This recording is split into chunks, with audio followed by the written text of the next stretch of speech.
Sports. Hi, welcome to the final Front Row Sports. I'm your host, Luke Vavona. These are my co-hosts, Alex Mondreau and Vincent Cortez. First, we're going to talk about celebrations. Over the past couple of years, the celebrations in the NFL have changed. They've been like star players just doing their own signature celebrations. Just like Aaron Rodgers with the discount double check. Go next one. Gronkowski with the spike. Cam Newton dabbing. Des Bryant. And the biggest giant of them all. The whip. This is, of course, after the NFL tried pretty much getting rid of celebrations in about like 2006 when they enforced penalties, tried to stop the excessive celebrations because they got too out of hand. They tried to stop celebrations like this, and they just tried to get out of hand. That's what brings fans to the games, though. Yeah, but they thought it was ruining the game and the tradition of being classy when you celebrate. I mean, unlike Terrell Owens or Steve Smith, they got it out of hand and they tried stopping it. But it seems like the players redid it and it's better. The NFL's marketing it. You see, after they have a score and play, you see the cameras focused on the players, waiting for them to do their celebration. Yeah, I think it really brings the fans to the game, and the fans, you can see on like social media, all the like kids and stuff are trying the dances or being celebrations. There's always like videos of like coaches in the locker room hitting a dance, trying to dab like Cam Newton, doing crazy things. You even got fans doing them in the game. It just brings the atmosphere there. You even see the memorabilia, like just shirts of Cam Newton dabbing, Rob Gronkowski spiking, and just it's like a craze now. What do you got? What do you got for your segment? All right. Next, we have the NFL fashion show. As people have seen each year, more and more clothing has come from the NFL, and it's from their suits off the field to their cleats on the field. Pretty much, they wear crazy cleats. Like Odell Beckham, he wears every game. He has a different pair of crazy cleats. Like for Thanksgiving, he had the Snoopy, the Charlie Brown Thanksgiving cleats. Then he had a Joker pair of cleats, Christmas cleats. And then even off the field, like they wear nice suits. Cam Newton has I think it's a foxtail that he wears during his interviews. Interviews. And stuff. Then do you think that the fashion has helped the game or anything? Yeah, it definitely helped the game with all this new TV pregame and postgame. That's pretty much what they show, like them coming in the stadium with their new fashion stuff, with their new clothes on and stuff. Yeah, I really don't understand it. Like they're trying to sell like a player's cleat. I'm like, all right, it's not gonna it's no different than the other. It's not gonna make you run fast or jump higher. I think it's like, yeah, I just don't understand why anyone would buy it. Do you think that it affects people at home? Like, do you see people at home like trying to dress like them, or people even in definitely. school? Like, you see like people all with Cam Newton cleats, showing up the first day of practice with new cleats on after their favorite player. Even in like youth football with like the celebrations too. Yeah, you definitely see. Everyone's copying, want to be like them. everyone wants to do the pros. You think that it's good for the leagues to have like these guys dress up like however they want, wear crazy clothes, crazy suits, crazy cleats, or anything? As long as it doesn't get out of hand, I think it's all right. I think it's driving just the overall like people wanting to be fans of the sport. I think it helps the sport as long as it doesn't get out of hand. What do you think, Alex?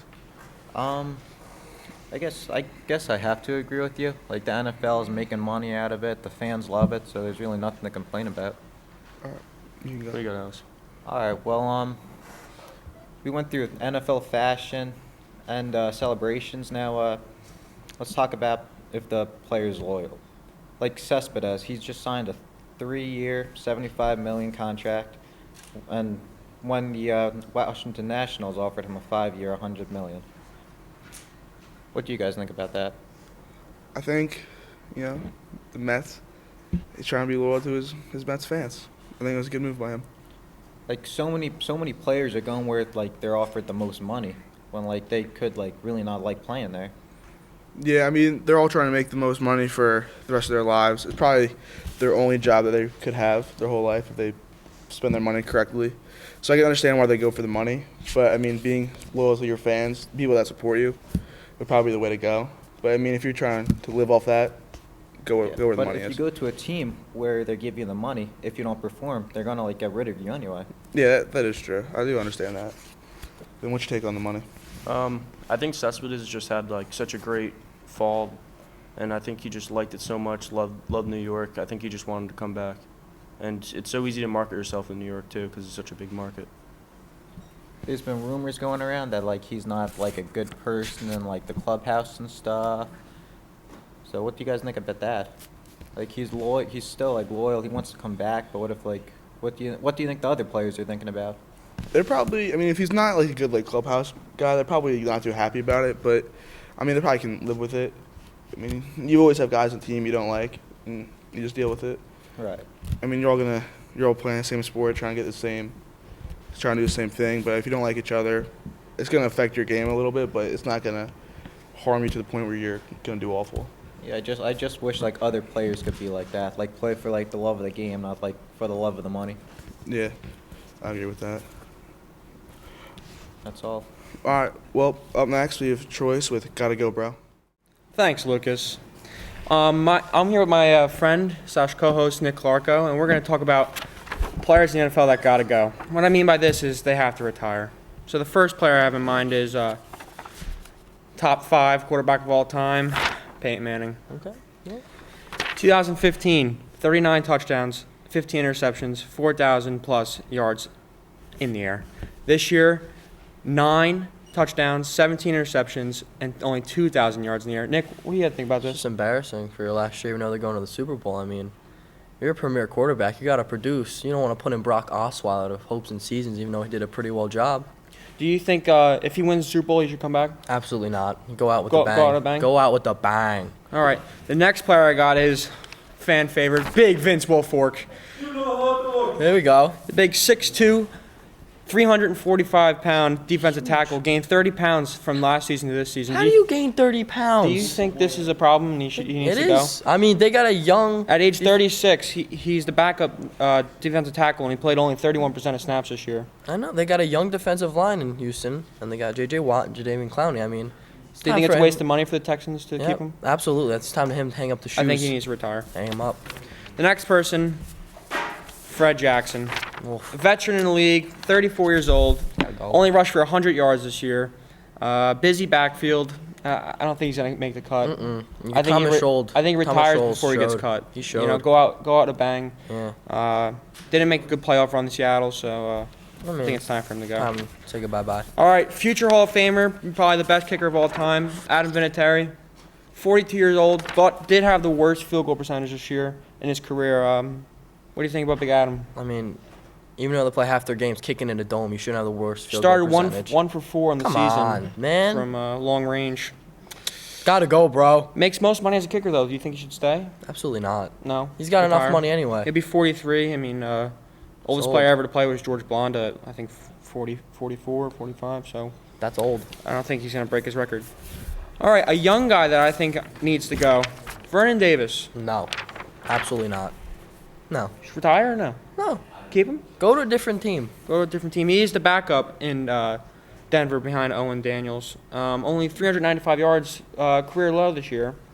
And he's turning 32 this He's fine. this upcoming offseason. You've seen what he could do on the 49ers when they were a solid He used to be a team. Pro Bowler. I don't know what Yeah. happened. Major slope, Colin Kaepernick, what happened? That's what happened. I bet. And my last and final player is another future Hall of Famer, Antonio Gates. 35 years old, about to turn 36 in March. 2015 stats, 56 receptions for 630 yards. Those are all-time lows, No. but definitely he's going to work his way to Canton. But I think he has to retire. There's No. nothing to play for in San Philip Diego. Rivers needs him. There's nothing to He play will for. pay him personal money What just about that to guy play in the Green? NFL. He's an Exactly. up-and-coming Who is star. Green? Keep Antonio Gates. He's a household name. Keep him. I don't know, man. He's not going anywhere. He's staying right in San Diego. You sure? Positive, John. All right. Well, that's going to do it for us. On to the next segment. Hello, welcome back to Front Row Sports. For this part of the segment, we're going to go over NHL midterm grades. Relates to school, as you can see there. First, we're going to start with Chris and his teams, which he feels are doing good this year. I got the Panthers at an A+. They're a team that has a young talent with a veteran leadership in Jaromir Jagr, and they've just been on fire lately. They are a 12-game winning streak, and they're in the first place in the conference. And they're a team that went from last year to like first this year. So they're a team that's on fire right now, and I think they're going to make a good playoff run. Thoughts? I think the veteran leadership of Jaromir Jagr on the team has really helped them. He's really guided the young players along on that team and has really improved their game, and he hasn't had too bad of a season himself. Now I got the Montreal Canadiens at a C-. They're a team that just started off the year too hot. Like, there's nobody that was close to them in the standings. Then once Carey Price went down, the team just fell to shambles, and they're almost 500 now, even 500. So they're a team that just struggled lately. That's what happens when you lose your star goalie. Now, next team I got is the Devils at a B-. They're a team with a payroll that's just not even close to the top tier teams, and they're a team that has been great this year. A lot of people predicted they'd be like in the run for the first round pick this year, but they're not now. They're in the playoff spot right now, so we'll see if that continues in the next wipe. You're a Devil fan. Yeah, I am a Devils fan. It's actually been pretty good to watch them do good this year. I wasn't expecting it. A lot of the new additions of the team, like Kyle Palmieri, Lee Stepniak, they've really improved the team, and hoping they make a good playoff run this year. And I got the Blue Jackets at an F. They're a team that has a lot of hype coming in the season to them, and last year they had the same hype, and they just failed again. They made a coaching change, and it still hasn't helped, and their goalie's been down with an injury the last couple of weeks, so they're a team that's still struggling, and I can't see them getting out this season. I definitely agree with that. All right, I got some of the Western Conference teams. First, I got the Arizona Coyotes. I give them a B+, mainly because they're not a team that was expected to do good this year at all. They're now third place. They're now in third place in their division, and they're in a playoff spot as of right now going into the NHL All-Star break. Max Domi and Anthony Duclair, two rookies that have just been killing it this year, kind of carrying their team. They're really filled with a bunch of no-name players, but I compare them like to the Devils in the Eastern Conference because they're a similar team. They don't have as good of a goalie, but they're very similar, like at the expectations coming into the season. all right, next I got the Anaheim Ducks. I give them a C-. They have a lot of all-star power on their team. Their record really doesn't show that itself. I feel like they definitely should be doing a lot better than they are. Yeah, I agree. With all the talent they have, it's just after last year's playoff run they made, I thought they could be going to the Cup this year, but it doesn't look like it as at the moment. They also just traded Carl Hagelin again. He was from the Rangers. He made another move. He's in Pittsburgh now. They got David Perron, but they're still not going to help him win the Cup this year. Yeah. I got the Chicago Blackhawks next, and I give them an A+. Always been a powerhouse team for about in the past decade. Patty Kane, can't really say much more than that. He's a lot of, He's a great man. yeah, putting up numbers. Yeah, they're doing good this year. They started off like cold, but now they came on, and I think they're going to be good this year. They could make another run to the Cup like last year. And last, I got the Dallas Stars. I give them an A, mainly because they got some stellar offensive Good team. players. They may not have the best defense, but their offense really carries the team. Tyler Seguin, Jamie Benn, just nothing more to say. They actually just signed Johnny Aduya too, which is our veteran. They can bring that team in the defense. He just won a Cup with Blackhawks last year, and nobody re-signed him, so that's a good move by them. I can see them making a run this year. We'll see. We'll see when the playoffs come. All right, I'll be right back with fan favorite Tyler Dobransky. Hi, welcome back to Front Row Spurts. I'm here with Vinny D. All-Star voting in every sport is a little shaky. You always get that odd name in the All-Star voting from the fans because it's always the fans who vote. This year, Zaza Pachulia, the center for the Dallas Mavericks, almost got voted into the starting lineup over Defensive Player of the Year last year, Kawhi Leonard. Zaza Pachulia, never been a household name. No one really knows him. He's averaging like 10 points a game, 10 rebounds a game. Not really that great compared to Kawhi Leonard, who's averaging double points and a little bit over 7 rebounds and assists and for the year, so that's pretty good. And he also got more votes than Draymond Green, who arguably He's having a career season, I think. career season. high year, is getting triple doubles left and right, and is averaging close to 9 rebounds, 9 points, and 9 assists a game. So I'm here with Vinny to discuss some players who we should decide if they're an all-star or is they just all right. Okay, so I'm going to ask you some guys, and you're going to tell me if they're All right. good enough. All right. Andre Drummond.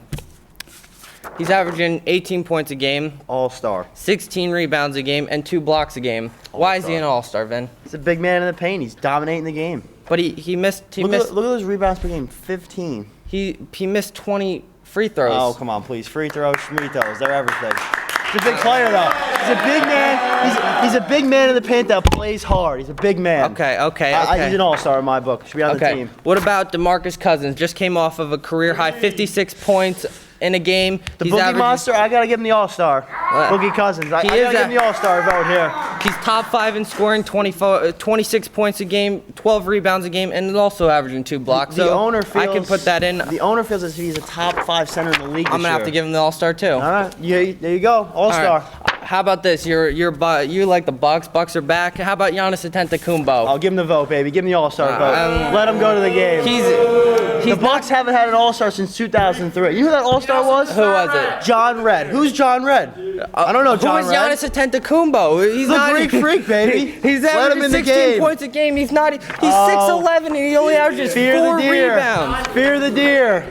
Fear the deer. All right, he's just all right, folks. He is not in. All right, how about the Latvian phenomenon, the 7'3" Kristaps Porzingis? The unicorn? The unicorn. Bring him to the All-Star game, baby. Yeah.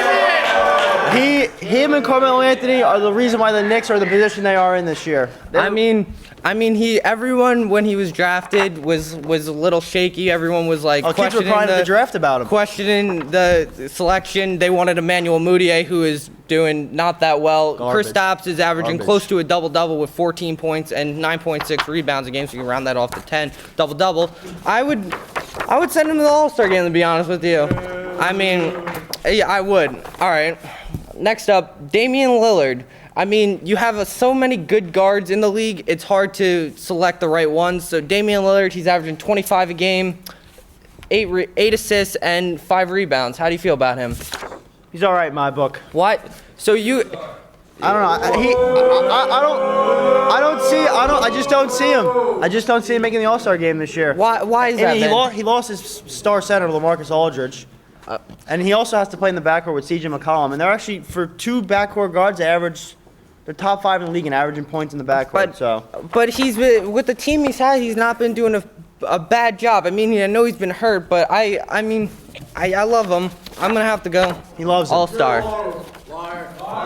Okay, next is Hassan Whiteside of the Miami Heat. He's averaging 13 points a game, 12 rebounds, and 4 blocks.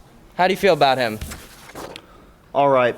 What's your reasoning in this? Look at the numbers. Look at Andre Drummond. Look at DeMarcus Cousins. Look at his numbers. You see him being in the game. What's he going to go to the game for? Blocking? He's a the NBA All-Star guard. game. They don't call fouls in the All-Star game. Yeah, they do. They called 1 foul last year, Troyce. Come on. Have another hot dog. Isaiah Thomas. Isaiah Thomas? 5'11", but he's still defying odds. All-Star. This is Troyce's favorite. Bring him to the All-Star game. Why is he an All-Star, Vin? Because he's helping the Celtics to be where they're at right now. They're you got to agree with me on this, though. They're a fundamental team. They play the game right. Well, they are really guard heavy. They are. But their bigs are doing okay. But Isaiah Thomas, I think, is leading that team in so many ways. I like the trade where it sent him to Boston, so I'm gonna have to give him an All-Star. Send him to New Orleans. Toronto. It's in Toronto. Toronto. I'm sorry, that was last year. Okay. All right. But that's gonna wrap it up for our segment. We'll be back. Hello, I'm Brian Scally. Welcome back to Front Row Sports. This is Joe Bogdani, Casadena, and Bobby Constantine. Today we're going to talk about women coaching, NFL coaching carousel, and the Pro Bowl snubs. Now I want to start off with women and men's sports right now, from the NBA to NFL. Becky Hammon started off with the Spurs as assistant coach in 2014. She's still a coach today, and look at them. They're doing great. Kawhi Leonard, baller. And now we see Kathleen Smith as a special team and quality control coach with the Buffalo Bills. Well, I really don't know what that is, but she's a full-time coach. And now we start to see a trend of females in sports as a female official, where Violet Palmer was the first official who did a Nets-Pacer game, And then Lauren Humke, whatever, was the third full-time NBA official. And then Sarah Thomas, being the first NBA replacement ref, became a full-time NFL ref, and Jen Walter was the first female coach. But wasn't a full-time, so Kathleen Smith is getting it. Now, Joe, how do you feel about women in men's sports? Do you think they have a place? Well, yeah, I do. But I think when you're a coach like Rex Ryan, and even if your coaching staff is okay with having a woman on the coaching staff, you have to decide if the 53-man roster will too, and how big that affects your team. You know, because you got to understand that even if you want a woman coach there, you have to decide if all those players do. Because if all those players don't, that could, That's respect her, yeah. Yeah, you have to decide if that will really affect how you play, how other people play, team chemistry. It's bigger than just the coaches wanting it. Everybody has to be on board, Now, Sir Bogdani, do you think that this has paved the way for more men and more female in men's sports? Yeah, obviously. Even with the refs in the NFL now, you're noticing that they're getting more and more, and with the NBA that you're talking about, it's just more and more. So I think it'll improve through the years. All right. Now, do you think there could be a female GM or owner, like a high-up management position for them, or no? I think if there's coaches, then there should be GMs, and I think women can do the same thing that men can do, and I think they could do the same jobs and have the same amount of success. All right. Well, the owner of the Lions is actually a woman, and she did a great job in turning that whole their end of the season. She turned it around great. Wow, good for her. Thanks, John. Good for her. She turned it around. They finished the season strong. They got new offensive coordinator. Matt Stafford played great at the end of the season. They still had a losing record because they started off so bad, but she really did a good job in fixing the coaching staff and the front office. So there you have it. There's a place for female men's sports. Yep. Now, we're going back to coaching carousel with Casadena. All right, so if I had to think of the absolute worst possible coaching and team combination ever, it'd be Chip Kelly and the 49ers. And that's what happened. Chip Kelly traded away or just let everybody go. Deshaun Jackson, Jeremy Maclin. He let Nick Foles go, who was good there. LaShawn McCoy. Who else? Evan Mathis. They're gone. Boykin. Brandon Boykin. Who'd you say? Todd Hermans. Todd Hermans. He lost everybody, and then he gave all this money to players who were okay and showed some potential, like Brian Maxwell, who was in a stacked defense. Murray actually was great for the Cowboys, but he put him in the exact opposite system that he's supposed to be in. He had him running the spread, running out of the shotgun. He didn't get a full sprint to the line. He's a scheme back. Even if you're not a scheme back, that's the worst scheme, ever. And then he got Ryan Mathews, who was okay in San Diego, and then Kiko Alonso, who was good in the Bills for his first year. You don't trade LaShawn McCoy for Kiko Alonso. That was just a mistake. And then on top of all of this, he gets fired. He should have been fired. And then he goes to the losing 49ers, who are just absolutely rolling down a hill. They got Kaepernick and Blaine Gabbert sharing time. RG3 is going to go there. RG3 is going to go there? Probably not. But. Yeah. Kaepernick does not read defenses at all. There's that one play with the Rams. Remember, he lined up deep in his own territory, and Torrey Smith was wide up left, and no one was near him, and he was freaking out. And Kaepernick didn't even look at him. Called the snap, gave it to Carlos Hyde. They got like 2 yards. All he had to do was look left, not even call an audible. He had to do nothing. Just look left and see this guy. Call hike and throw it to him, and it's a 90 whatever yard touchdown. And that's not the kind of guy you want.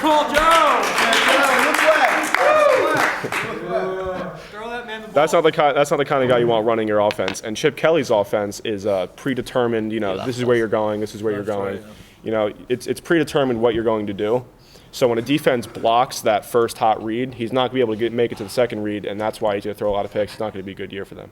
All right. All right, so what do you think about who the Eagles got, in trade for Chip Kelly? Doug Peterson. I think it was smart. He's been in Philly for half his career and everything. He's been behind. When he played, he was behind Brett Favre. Mm-hmm.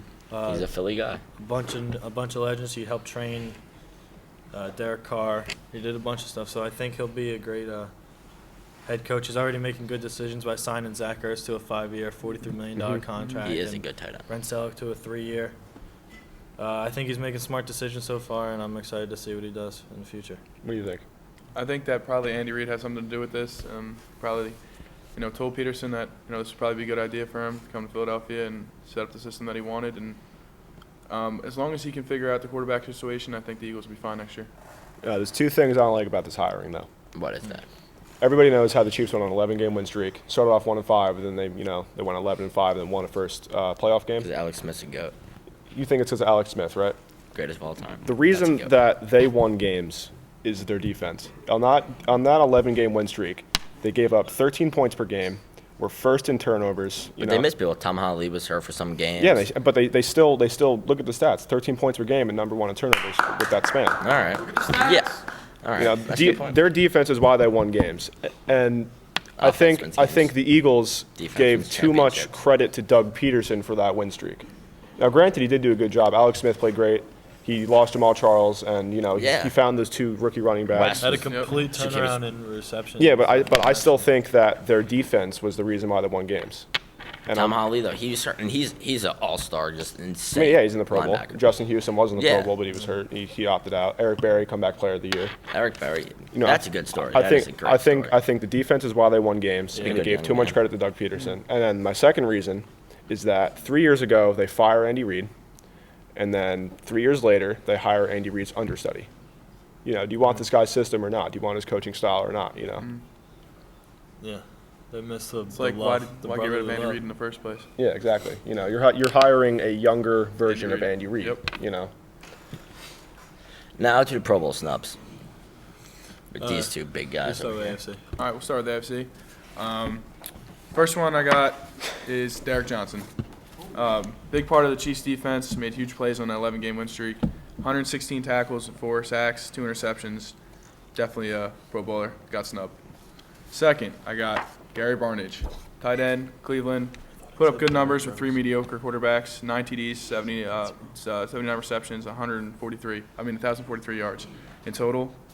Another Pro Bowl snub. Veteran running back, DeAndre Williams, filled in for Le'Veon Bell. 32 years old. 907 rush yards. He was injured towards the end of the season, but he had, league-tying 11 rush TDs, was tied with AP. If you don't mind, I'd like to interrupt on that one. Yeah. He was a very good running back, sure. He filled in perfectly with that. I think you couldn't have got anyone better. I think he did a great job. The fact that he's able to lead the league in rushing touchdowns, he didn't even start all the games because Le'Veon Bell was there, that's just phenomenal. And It Le'Veon seems Bell like every year, though, he's having a good year no matter what team he's on. Yeah. And then last one I got is Ronald Darby. Underrated corner for the Bills. I think he's kind of overrated. He gave up less yards than Marcus Peters, which is a Pro Bowler. He only had 2 interceptions, but he had 68 tackles, and I think he got snubbed. He's not good at meta-mobile, so he's not good at Well, no, but Ronald Darby was a rookie, and he was their number 1 corner. He was asked to play man coverage on the team's best receiver, and he did great. He didn't get all the turnovers and everything you'd like, but he stopped them. He gave up no yards, no catches. He did a good job. Yeah. All right. But he's a rookie, so it's kind of tough to put him in that. I mean, they put Marcus Peters there. I mean, he had 8 picks. He was tied for the league lead, but he also gave up the most touchdowns of any corner and the most yards He's of also any like corner. 70 meta-mobile, so that kind of brings him down a little bit. Yeah. Now off to NFC. All right, for the NFC, we got Jordan Reed, the tight end for the Redskins. So good. 6'2", 235-pound wrecking ball. Thank you. He had 11 touchdowns and another breakout season for the Redskins. Broke some records this year and just kind of jibbed that he couldn't get to the Pro Bowl. Yeah, he had 11 touchdowns, and he didn't make it. Joe Berger for the Vikings, the center, arguably the best center in the league. It's also a shame that he didn't make it since of He protected his Teddy. speed, his His outstanding awareness of what's going on. He was voted best run blocker in the league. It's I think incredible how he usually did there's a it. sophomore slump with quarterbacks, but Teddy Bridgewater really just stepped it up. He made it, too. He really did do a good job. Doesn't have great numbers, but he made plays. Yep. Mike Daniels for the Packers, defensive end. He's one of the biggest snubs so far because he just got signed to a 4-year, $42 million extension. I wish I could sign that. Yeah. Science guy. A bunch of tackles, bunch of sacks. It's actually pretty a shame. It's Jay Cutler, quarterback for the Bears. He had another solid year with 21 TDs, 11 picks, and over 3,500 yards. I thought Everybody hates him. How about Langford, though? Langford He's is not- your running back. Yeah. I like He's, Langford. He said he doesn't even like playing football, I mean, he didn't get a lot of credit this year because the Bears were a losing team. but he still produces. They were in a lot of He games does have a for strong a team arm. with that record. They competed a lot, and he was the reason why. Yeah. And the honorable mentions, we got Steven Sine, Weston Richburg, Oliver Vernon, Jackson Mahoff, KJ Wright, and Malcolm Floyd. They were good. Who do you guys think is the absolute, not just AFC, not NFC, the absolute biggest Pro Bowl snub of this year? Mehoff. Yeah, I think we'll have to. But, Yeah, me off. Because he's probably. such a good right guard. Like, no one could get past him. I mean, fairness, he started off slow, but at the end he finished so strong. I think it's Jordan Reed, because Jordan Reed had double the touchdowns from 3 of the 4 tight ends that were in the Pro Bowl. He had 11 touchdowns and didn't all right. make it. That's ridiculous. That's a good point. And then Mike Daniels, if you watch the Packers play, he is absolutely everywhere. Yeah. He plays inside, he plays outside, he's always in the run game, he gets to the quarterback. He should have been there. Yeah, but when Jackson Meoff was playing against him, he shut him down. When they did his stunts, he shut him down. Yeah. Completely, I think. He wasn't shut down. I mean, when the He Vikings controlled him. He had him under control. All I know is when the Vikings played the Packers, Adrian Peterson had 60-something yards. If you can hold AP to 60-something yards, you got to give the D-line credit. And AP is the best running back. I think D'Angelo Williams got snubbed biggest here because because of his age and the situation that he was in. Yeah. To produce that well and fill in for Close to 1,000 yards. Yeah, Pro Bowl. it's close to 1,000 yards. He's off the bench though. He didn't. Yeah, You gotta that's remember, true. he did not play all those games. He didn't play 16 games. Everybody else, and he still had 11 touchdowns, which is more than LaShawn McCoy, all those guys. Yeah. Yep. All right, that's it for us. We're over to Euros down the drain. Hi, I'm Zachary Clark, and this is Nick Clarko, and we're going to talk about Euros down the drain. The BPL had a shocking summer transfer window. Many powerhouse teams in the English Premier League spent a lot of money on some foreign players, and some of them were mediocre, and they overpaid a lot. So Nick's going to tell me the winners and the losers. So Manchester United spent $19 million on Memphis Depay. He only scored 2 goals in 22 matches, and he was benched in the last 2 matches. They spent $60 million on Anthony Martial.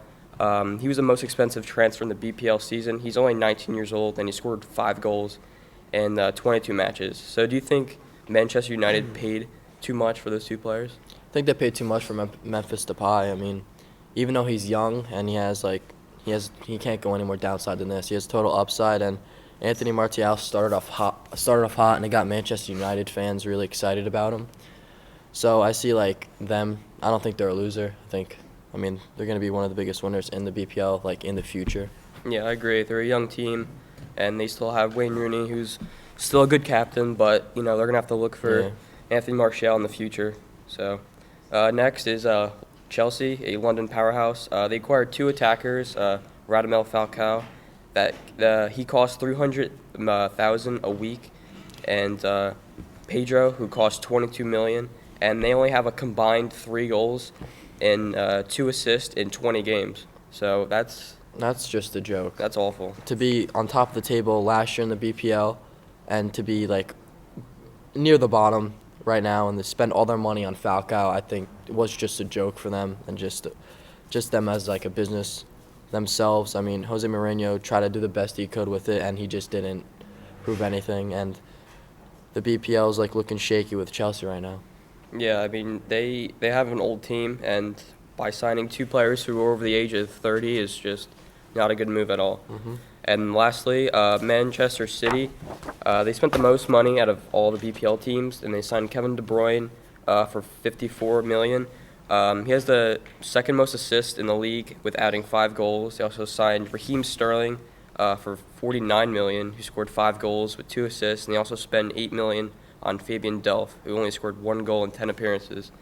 They also signed one of the best defenders in the BPL, Nicolas Otamendi, for $35 million.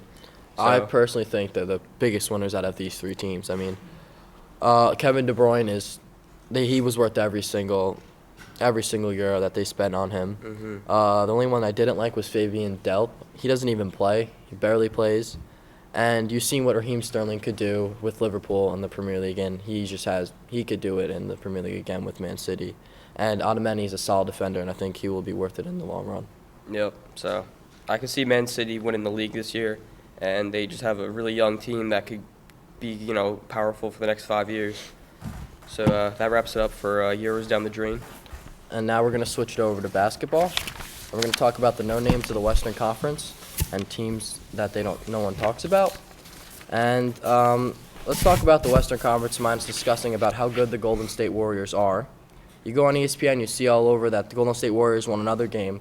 But let's talk about teams that are sneaking up in the Western Conference ladder. The Memphis Grizzlies are currently sitting at the 5 spot with a 26-20 record. Another team to be talked up, even though they never get hyped, is the Sacramento Kings. They currently are 20-25, but look at them making a late playoff push and possibly the 5 seed and giving one of the premier Western Conference teams a run for their money. So I'm here with Zach, and we're going to discuss the sleepers in the Western Conference. We're going to start off with the Memphis Grizzlies. Marc Gasol has always been a solid center, averaging about 17 points a game for the Grizzlies. And you have Mike Conley, he's a very underrated point guard, and he always produces well with 15 points per game and about 7 assists per game. Do you think that they are a force to be reckoned with in the West? They are. I mean, you look at the whole conference, and the top 5 teams are probably the best 5 teams in NBA. And, you have Zach Randolph, and he talked about Marc Gasol and Mike Conley, 3 great defensive players, and, there could be 3 All-Stars this year. Yeah. So I could see them, ending up like maybe second in the conference. So, yeah, I think they're a good team. Well, I mean, I don't think they could get past the Warriors or the Spurs, but I think they could maybe get high 3. They can get the 3 seed, no doubt. Yeah. Now we're going to move on to the Sacramento Kings. They're a team that the team should be scared of. They have an all-star point guard in Rajon Rondo, who can always produce well, and the best big man in the game, DeMarcus Boogie Cousins. I mean, you think they can make a deep run in the playoffs? Yeah, they can. They have Rudy Gay and Ben McLemore. They have a great 2-guard, and they're just a really good team. Everyone on the team could score. They have a great bench, and DeMarcus Cousins is unbelievable, and he's a great player. They are a young team, but they will be a dominant force in about 2 years. I can promise you that. And Zach, who is a team that you think in the Western Conference team should be scared of? I got the Dallas Mavericks. They're 26-22, and they're 6th in the conference. I mean, you have veteran Dirk Nowitzki, you have Darren Williams, you have Zaza Pachulia, and you have Wesley Mathews. A really underrated lineup, and they're all able to score and play defense. So, if they were in the Eastern Conference, they'd probably be like second. So yeah, I mean, they're a really good team. I mean, I love Dirk Nowitzki. I mean, he's just a solid player. He came all the way from Germany and just producing well in the NBA. He's future Hall of Famer. Do you agree? Yeah, I agree. Yeah, I agree. All right, that's going to wrap it up, and we're going to pass it on to the MLB Offseason Moves with Joey and Anthony. Thanks, Nick. I'm here with Joe. We're here to talk a little bit baseball with the winners and losers of the offseason. Joe started off with the winners. Winner, chicken palm dinner. Today, we're going to do the top 3 winners and losers in the offseason for MLB. And number 3, I'm going Arizona. They signed Zach Greinke and traded for Shelby Miller. 2 big pickups, but they gave up some future studs, so that's why they are number 3. They gave up the first overall pick in Dansby Swanson, who could be a future, stud completely in the league.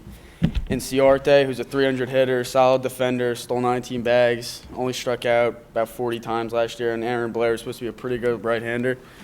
What do you think of Shelby Miller? I think he's a little overrated. I mean, his numbers weren't bad. They were pretty good, but, I mean, I wouldn't give up that much, but they want to win now. So 6 and 17 I can see last why they year did for it, Atlanta. I think they could have got even somebody better for what they gave up. That's just my opinion, though. He did have a 3.02 ERA. Yeah, I think he's good, but, I mean, first overall pick and a proven MLB player, I don't know about that. It's a lot to give up. All right, what's your winner or loser? Choke out. No, it's your turn. We go back and forth, buddy. All right, my number 3 loser is the Los Angeles Dodgers.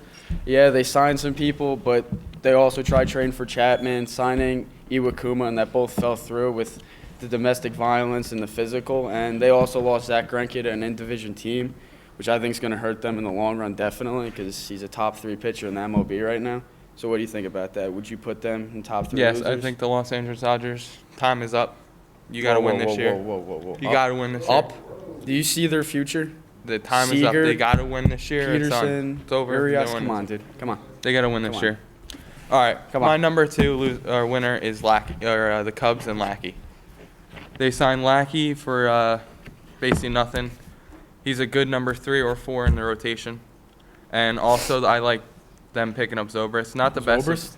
Yep, Ben Zobrist. What about Hayward? Hayward? They spent $184 million on the guy you're not even talking about. I don't like Hayward, personally. I don't like him either, but they have enough offense, so they needed some defense. yes. I like that signing for them. Plus, he can opt out, which he'll probably end up doing because he'll be like 29, get a bigger contract. But I like the Lackey. They needed to add some depth to their pitching. Now they have a complete staff. Zobrist is just another guy. Their whole team could play multiple positions, so I think they should be one of the favorites, if not the favorite in the NL. They should win. And even for the World Series. My number 2 for losers are the New York Mets. I mean, you came this close to winning the World Series last year. You're the runner-up of the entire league, and you're not even going out and getting even better. Like, it doesn't make sense to me. I mean, you have a big market. Yes, they just finally re-signed Cespedes, but they haven't gotten any better. I don't see them. I think they take a step back because the Giants got better, Diamondbacks got better, Nationals got better, in my opinion. They need and another the bat, I Cubs. think. Yeah, I think they need another they bat. definitely need to add another bat. I mean, would you trade Harvey, or one of the big guys? I mean, I wouldn't give up Syndergaard or DeGrom, but I would give up Harvey. Harvey. Out of all of them. Yeah. Get something in return, a nice bat. All right, my number 1 winner has to go to the San Francisco Giants.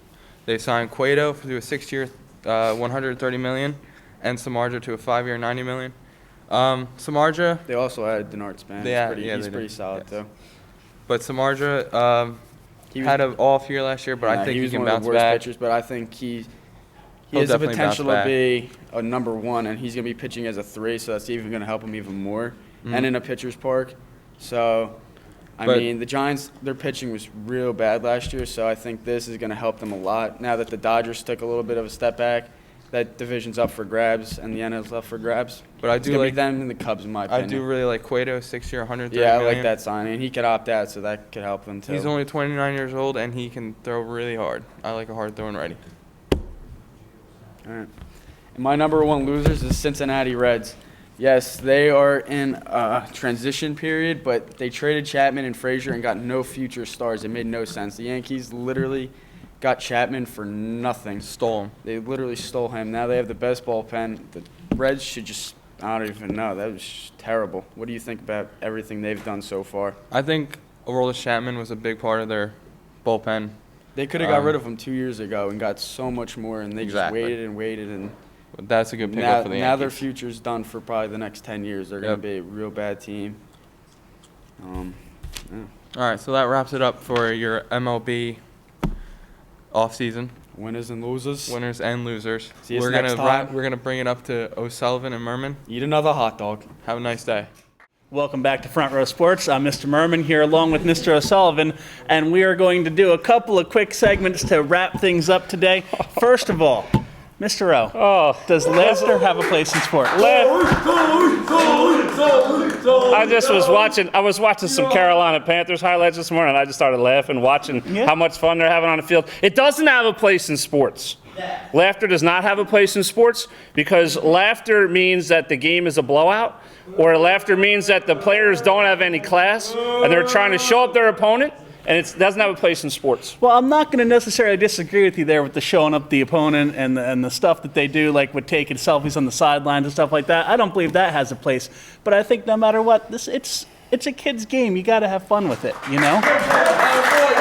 Yeah, great, very good. Keep clapping as you lose 10-0. How much fun is that? That's not fun. Let me ask you a question. Scenario. You're a football player in a high school football game. It's 21-20 in the fourth quarter, or it's 38-0 in the fourth quarter. Which one is more fun? 21-20, absolutely. I think 21-20 is more fun. But some players think 38-0 on the winning end is more fun. They celebrate. They act all great, and they think they're so good. You're winning against a team that may not be that good, and then they just start to laugh. I think laughter shows that they don't think the game means anything anymore, whether it's pros, high school, college. Baseball game, it's 2-1 in the 7th, or it's 10-0 in the 5th. Guys at 10-0 game are laughing. They're laughing at the opponent. They're laughing. They're just joking around on the sidelines. Sometimes coaches are laughing. The only place I see laughter as a place in sports is if something legitimately funny happens, like a referee trips, or the butt fumble. A player hits a bird with a ball by mistake. I think that'd be funny. The butt fumble. The butt fumble was funny. That's funny. You want to do the second one? All right, sure. We are going to move on to our Super Bowl predictions. And, of course, you've got the Denver Broncos and the Carolina Panthers coming up, not this week, but next. And we've got all the hype surrounding it. Is Peyton Manning going to retire? Did he say his goodbye to Bill Belichick the other day? Cam Newton looks unstoppable. Mr. O, what do you got? The Broncos can win. I'm not going to guarantee a win, but they can win. Most people are saying it's going to be a game between the Bronco defense and the Carolina offense. I think you have to look at the other side of it. It could be more of a game between the Carolina defense and the Bronco offense. If the Bronco offense can't get going, if Peyton Manning has a bad day, if he makes mistakes, they will have trouble. But if Peyton Manning doesn't make mistakes, can score 3 touchdowns, maybe 4, they can win the game. They can win the game. I think a lot of people think they can't win the game. I was going to try to play devil's advocate with you here and just go all Carolina because, listen, Cam Newton has looked absolutely unstoppable. It's been silly the way he's been playing in these playoffs in the last couple of weeks of the season and that undefeated streak that Carolina had been on. But that Denver defense is mean. I mean, that is a sick defense. And if there's one defense that can stop him, now here's the deal though. Peyton Manning is going to have to make a play somewhere. Can he do it? I think so. I think that he's still got something left in the tank. I think he does, but I think he has to limit not just mistakes of throwing the ball. Last week when he got sacked, he would run 20 yards away. He can't run away from defenders. Take the sack, take a 5-yard sack. Don't go 20 yards back because then you're in terrible field position. You got to punt.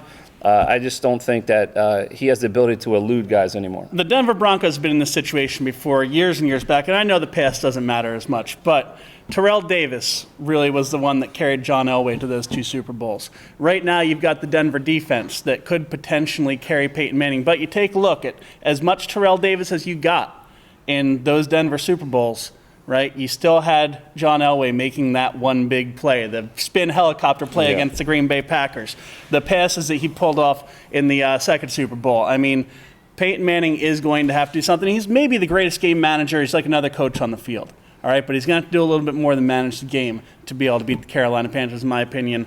I'm picking the Broncos. Like you said, you think they could, not sure. I'm picking the Broncos. I'm putting the guarantee down. Peyton Manning wins the Super Bowl. He rides off into the sunset, and Denver finds out what it's really like to have Brock Osweiler as their quarterback into next year. Any final thoughts on that before we move on? I agree with what you said about Manning. I don't think people realize how important he is to the running game.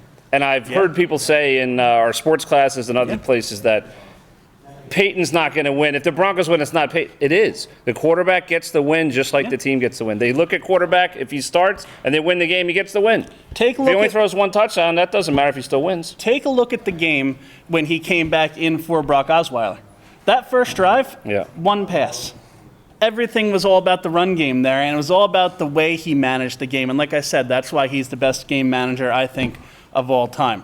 All right, as we move on to our final segment, we are going to talk a little bit about something that this class has been important for this class, and that is careers in sports. Well, what I wanted to say about the class that we work together with is called Sports and Society 2. It's a group of guys that took the class last year. They've been in the class all this year, and we've seen a lot of growth just in a couple of telecasts. I think a lot of the kids in our class have a lot of skills. They have great knowledge of the game. And my advice to them, my hope for them is that they go and they put the work in high school and college and join the radio stations and join the TV stations and get on there and do the games live and get experience because I think any number of them could do this for a career. Yeah, I really can't say enough about the experience that you can go moving forward. It's just like anything else. You have to be there. You have to go. You have to be interested in it. You have to get there and get involved. And that really is the best piece of advice I think we could give when it comes to the career in sports. And I thought that the thing we did with the Rutgers trip a couple of weeks ago was real important with just how much those people had gotten involved. And if you really want this, that's what you need to do. You have to be there. You have to get there. I've been impressed with the students in my class know so much about sports. I feel like I've learned so much. I don't think the guys on TV know anything more about sports than they do. And I don't think most of them are no better at talking than these guys. These guys are just younger. They don't have the experience. But as they get the experience, you'll see that. But will they have a career in sports? It's a tough road. You got to start at the bottom. You got to hustle and you got to work hard. But I think Tug McGraw said it best. You got to believe. If you want a career in sports, you can have one. And I think that's a great way to wrap it up, Mr. Rowe. So for Mr. Rowe, I'm Jeremy Merman. We'll be right back with a final wrap-up on Front Row Sports. All right, well, it's going to wrap up our series of Front Row Sports.